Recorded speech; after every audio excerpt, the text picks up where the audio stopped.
Mini episode 255 of the FDH Lounge is brought to you by that NBA lottery pick, your pop culture influenced look at the world of hoops. Follow them on the web at that NBALotterypick.com. The FDH Lounge. You'll want to schedule your life around it.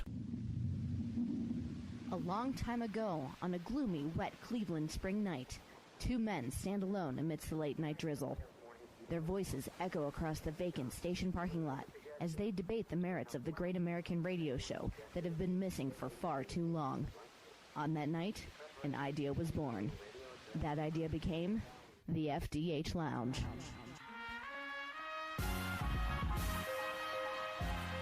Welcome to the FDH Lounge. Hello again, everybody. Rick Morris and Kyle Ross bringing you your AFC South 2012 retrospective 2013 look ahead. Very early look ahead. Yes.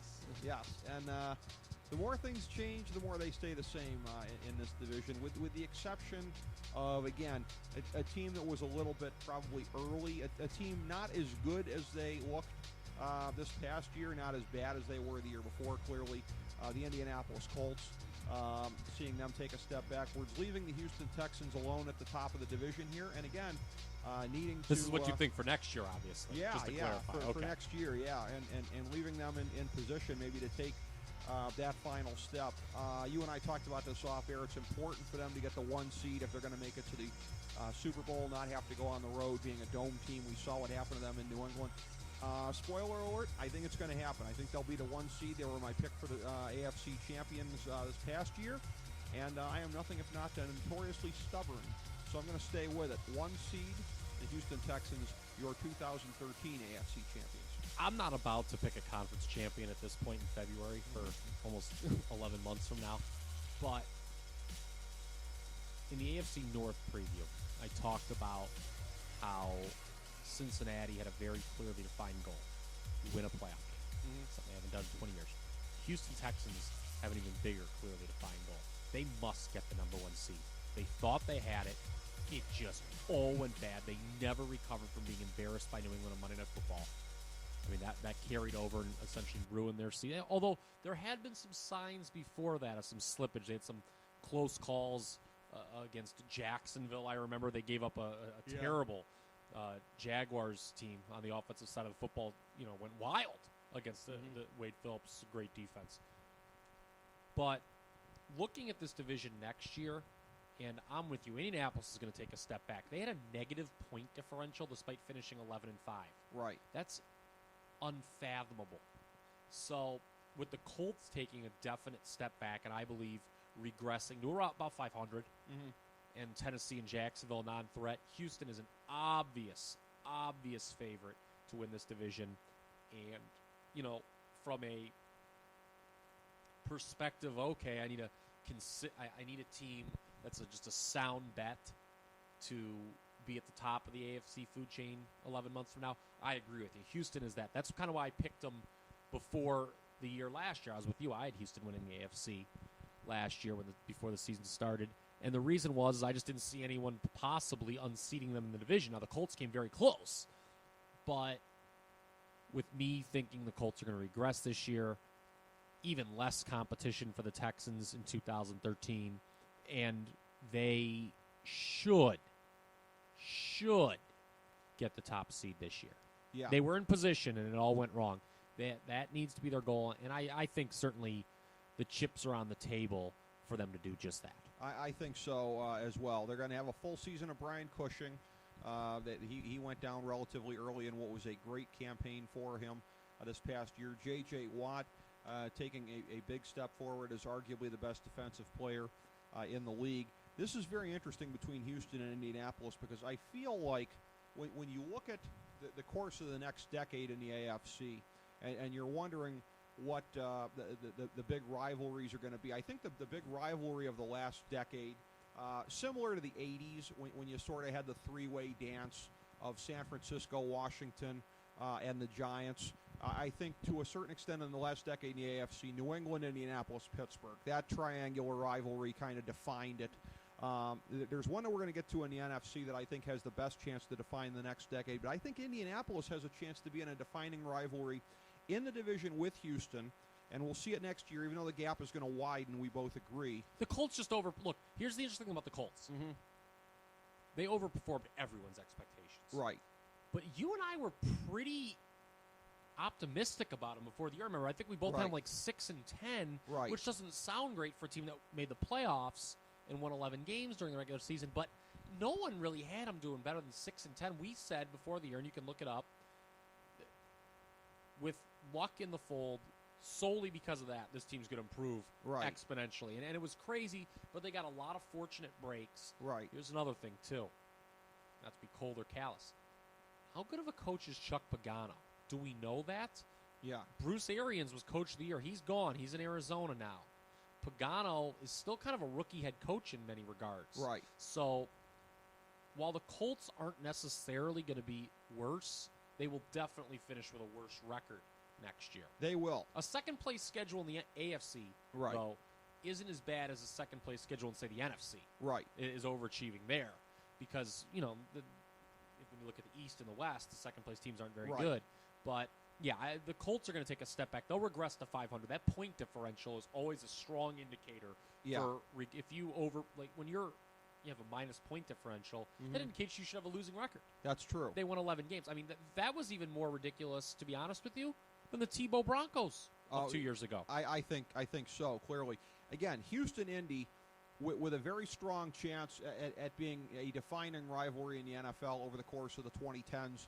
Another thing potentially, as strange as it might sound, the team that Indianapolis played against in the playoffs, the Ravens.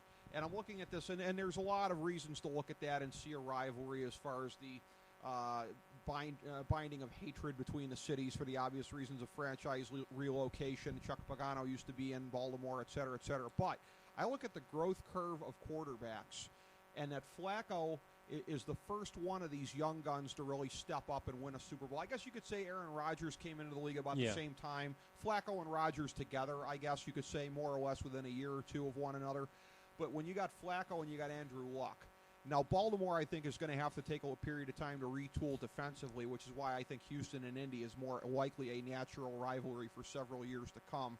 Even if Schaub versus Luck doesn't look as much like a rivalry as Luck versus Flacco, it's about the teams as a whole, not just the quarterbacks. But Indianapolis, you know, this is my way of saying that even though we expect them to take a step backwards next year, their long-term prognosis is very good. Obviously, as good as anybody's. Yeah, as anybody's. You're right. They're going to win division championships moving forward. Yes.